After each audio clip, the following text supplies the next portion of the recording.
Vamos para a edição dos 9, no Domingos. Há uma operação em curso da ASAI para verificar se há ou não prática de dumping na venda de leite nas grandes superfícies comerciais. A denúncia vinha já da semana passada por parte dos industriais de laticínios que visavam, acima de tudo, as campanhas para a venda de leite abaixo dos 25 cêntimos no Pingo Doce e no continente. Contactada esta manhã pela TSF, a ASAI confirmou que a operação está em curso, mas não informa quais são as lojas abrangidas, nem confirma a quantidade de leite apreendido no primeiro dia.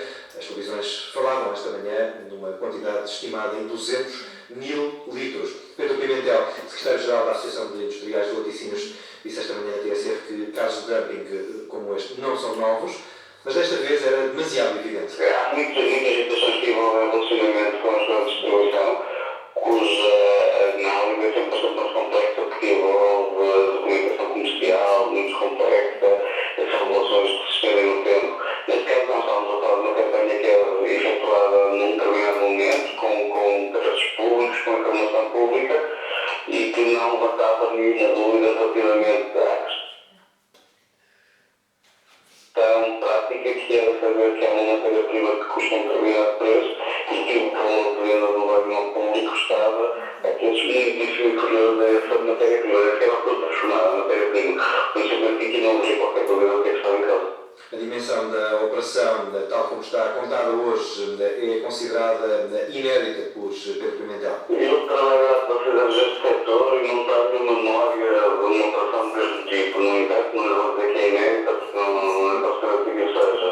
É importante que numa altura em que o país está a tentar trabalhar no sentido de valorizar os seus produtos e colocar a sua produção junto dos consumidores e existir junto do consumidor português, que o produto tem qualidade deve ser consumido, campanhas deste tipo que extraem valor, que apostam muitas vezes em produtos importados, etc., a atuação seja firme da parte das autoridades, não porque isto seja uma questão de patriotismo, uma questão de defender apenas a produção nacional, porque é uma questão de legalidade. A TSF tenta também esta manhã chegar a dados mais concretos do lado das empresas visadas, das empresas de distribuição. Na Figueira da Foz, 2 pesqueiros espanhóis foram acusados ontem por falta de licença para pescar em águas portuguesas. Os navios preparavam-se para desembarcar mais de 20 toneladas de chaputa.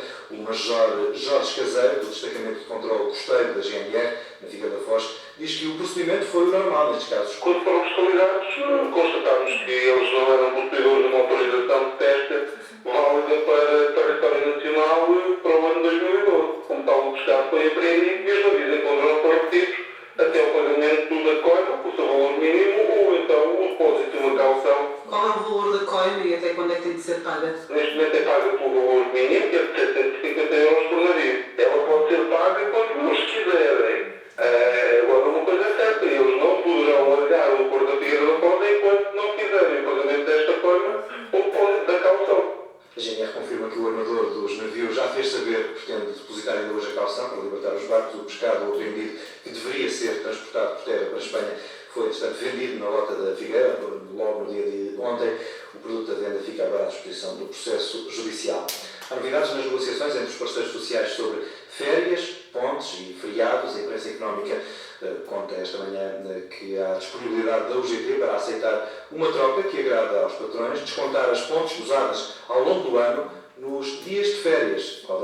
A ideia agrada aos patrões e o UGT admite aceitar a medida. Em causa a possibilidade das empresas encerrarem durante os dias de ponte e que esses dias possam ser contabilizados como férias dos trabalhadores. O Diário Económico sublinha que a lei já permite que, em certas condições, as empresas possam encerrar por períodos específicos, implicando dias de férias. O Jornal de Negócios lembra que atualmente os patrões não podem marcar férias num dia intercalar de forma unilateral e que a nova medida deve ter em conta que o trabalhador deve gozar pelo menos 10 dias consecutivos de férias. Olhando para o calendário e tendo em conta a redução a partir do próximo ano de 25 para 22 os dias de descanso, se no ano existirem 4 pontos, os trabalhadores passam a ter apenas 18 dias de férias para marcar quando quiserem.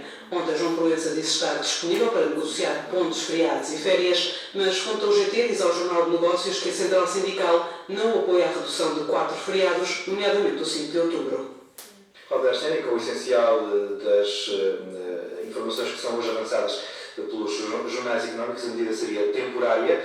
ainda de acordo com as fontes que estes jornais usaram na UGT, seria temporário para os próximos 2 anos, mas poderia ser depois mantida no âmbito da contratação coletiva. O Diário de Notícias e o Jornal de Notícias acrescentam também hoje um dado: os patrões estão a insistir numa alteração legal que lhes permita reduzir os salários nominais até 20%. Os jornais dão como certa a decisão de não avançar a meia hora adicional de trabalho, que era uma das bandeiras do aumento da competitividade das empresas portuguesas, para não compensar, ou para compensar com a não mexida da taxa social única exigida inicialmente pela Troika.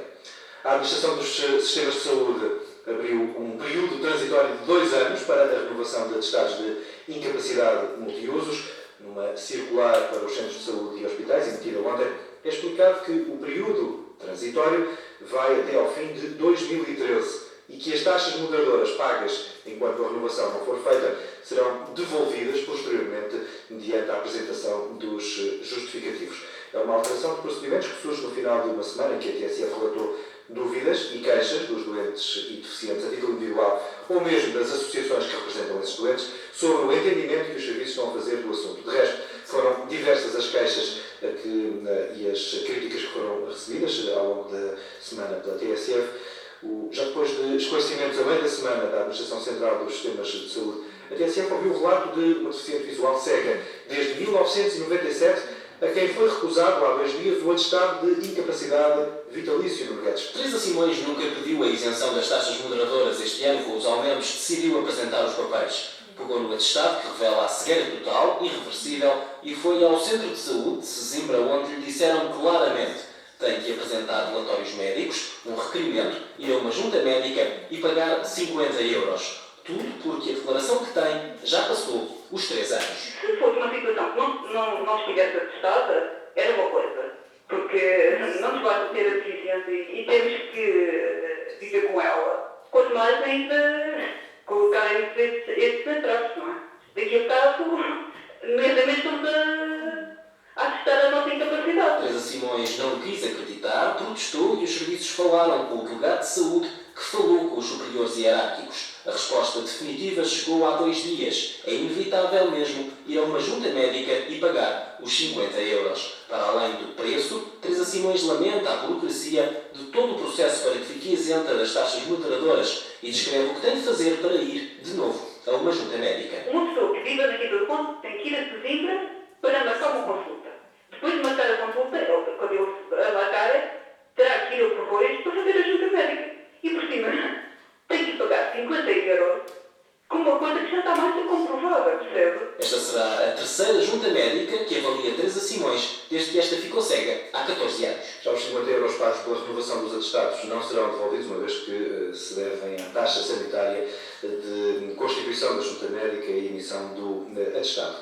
9 horas 8 minutos, menos 1 hora nos Açores. O plano tecnológico vai ter uma nova orientação, saída ontem do Conselho de Ministros, um pacote de 25 medidas que apontam para a poupança da utilização de sistemas de tecnologias de informação por parte da Administração Central no Estado, Ângela Braga. O Governo já sabia que a liberdade dos organismos públicos para comprar e gerir infraestruturas tecnológicas tinha um preço, mas Miguel Relvas ficou espantado quando a fatura lhe chegou às mãos. O investimento em tecnologias de informação no Estado Central triplicou entre 2008 e 2010. E a verdade é que em 2010 se gastaram 839 milhões de euros em tecnologias de informação. Os números que o Ministro Adjunto e dos Assuntos Parlamentares agora revela à TSF levaram o Executivo a desenhar um plano para provar que é possível fazer mais com menos recursos dos contribuintes. Esta é uma política de poupança estrutural e nós prevemos uma poupança que vai chegar até 500 milhões de euros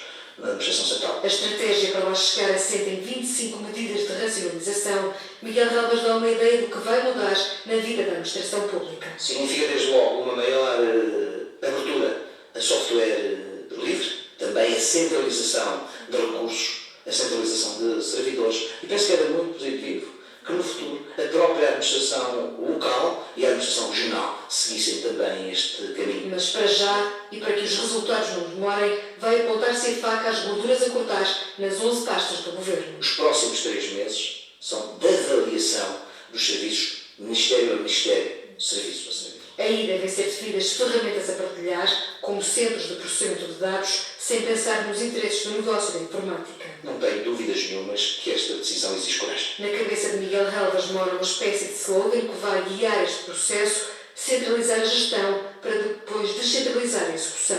O Ministro Miguel Relvas quer ter este esquema a funcionar já nos próximos 3 meses, de forma a que o impacto da redução dos custos seja notado já no orçamento deste ano de 2012. Há um novo dono da bola no mundo do futebol, de forma surpreendente e contra a vontade dos líderes dos 3 grandes clubes do futebol português. Mário Figueiredo foi escolhido para suceder a Fernando Gomes como presidente da Liga de Clubes de Futebol Profissional. Valeram aparentemente os votos das equipas mais pequenas.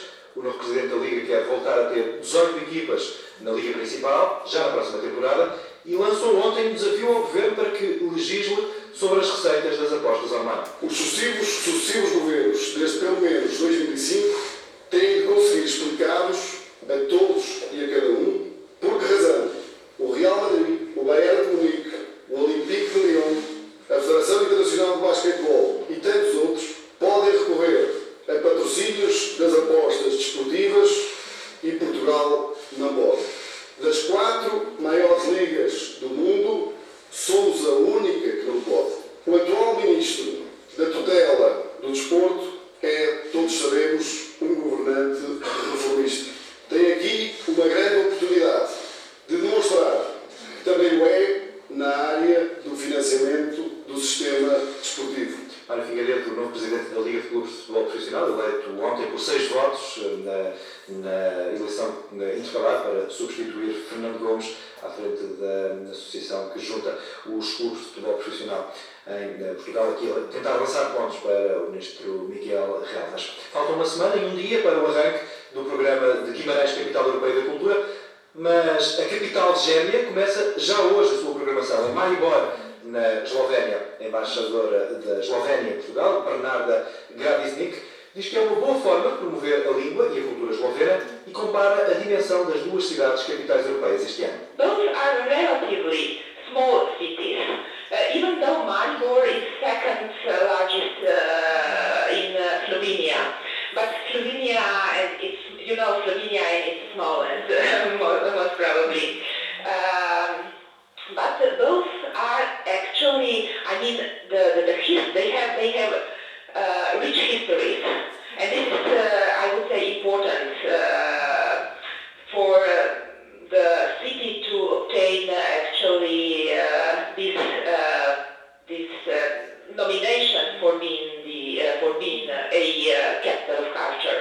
So it's very important. It's not just important for Maribor. It's important for Slovenia because it is the way how to promote Slovenia and how to promote Slovenian culture, Slovenian language. Ficam já as desculpas pela não tradução deste som, mas que vamos recuperar dentro de uma hora na TSF. No essencial, Bernarda Gradisnik, a embaixadora da Eslovénia em Portugal, compara a dimensão das 2 cidades, Maribor e Guimarães, 2 cidades pequenas, no caso Maribor é a segunda maior cidade da Eslovénia. Ela acredita que esta cidade e este evento, da Capital Europeia da Cultura em Maribor, vai permitir trazer alguma maior dimensão à língua e à cultura da Eslovénia ao longo deste ano de 2012. Daqui a pouco do ensaio com Bruno Guerra, para já os títulos desta manhã no Domingos. Mais uma notícia de um despedimento de grande escala num dos maiores grupos farmacêuticos do mundo, neste caso o segundo maior, a Novartis, da Suíça, acaba de anunciar que vai dispensar ao longo deste ano 1.960 trabalhadores só nos Estados Unidos por causa da não renovação da patente de um dos seus principais medicamentos destinados à hipertensão. Esta medida visa poupar 350 milhões de euros. O trânsito, já assim, informação do trânsito, depois